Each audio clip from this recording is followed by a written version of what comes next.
Quick video for you guys. Again, I apologize for my voice. My throat is actually worse than I think it was a couple of days ago. I feel like I just came out of a sandstorm in the Middle East or something like that.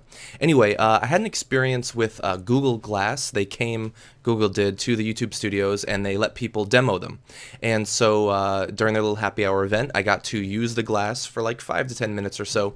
And I wanted to give you my initial impression because I know it's difficult to get your hands on them. And so most of you watching this probably haven't tried it out. Spoiler alert, if you've watched my other videos, you probably know that I'm like the perfect target market for this sort of thing. I love the idea of going above and beyond what humans are capable of through technology.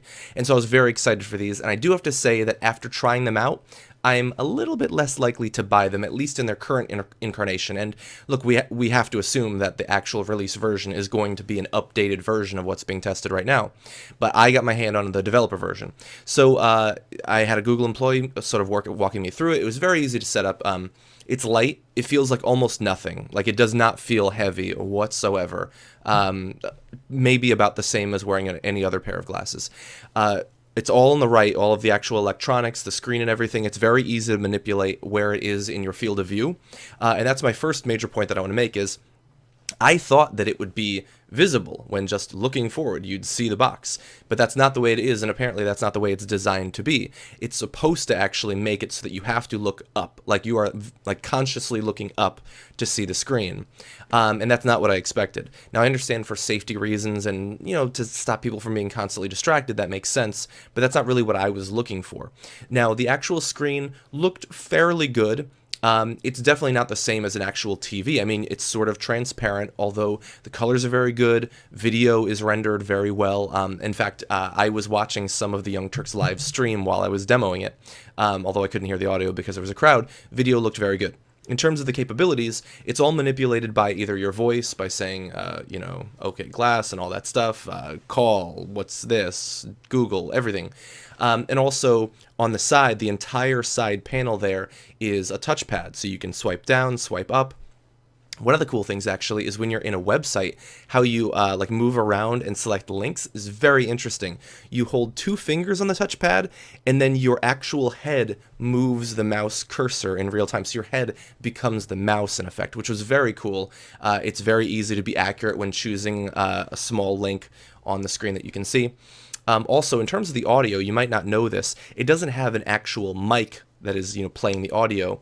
It touches your skull, and I don't know the technical term for it. Feel free to Google it, oddly enough. But it like transmits the sound into your skull, which is sort of interesting. And it actually means that in terms of hearing the audio when it's very loud, you're not just cupping your hand over your ear or something.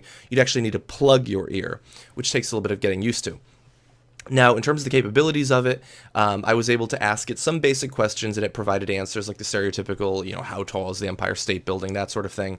I think that it does need some work in calibrating your voice to it, because when I asked, like, who is Elon Musk, it said some nonsense. It didn't know what I was talking about. So it can Google and provide basic information, which is very cool. Like if you're walking around and you just have a question, it can probably answer it for you.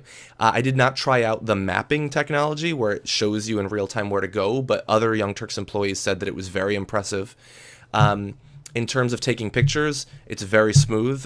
You can either tell it to take a picture or you can press the button. And so I was able to take pictures and short videos very easily. I assume that in the future, either in Google, the app itself, or in a third-party app, they'll expand the capabilities of it, because right now it's optimized for taking short videos. Maybe you want to take a long video. But it looked very good. It seems like it has a fairly fast internet connection. I'm not sure entirely what it's using, but it seemed fast enough to me. The actual navigating of web pages, it's not optimized for that, but you can do it. Like I said, I was able to go and watch YouTube videos on it with just a couple of minutes experience. And so overall, it's interesting, and depending on what you are expecting out of it, you might like it more or less than I did. I wanted something that's much more sort of a heads-up display, augmented reality sort of thing, and Glass just is not meant to do that. It's meant to be sort of an assistant that you can refer to for texting and I assume calls, possibly, Googling things, taking pictures and stuff like that, and that capability, or in that capacity, it is quite good, even in this developer version. Now, we don't know when it's going to come out. I tried to pry the employees for information, but they either weren't telling or had no clue, nor do they know how much it's going to cost. And that is a very important question going forward, because if this thing's $300, maybe I buy it. $1,000? Probably not so much.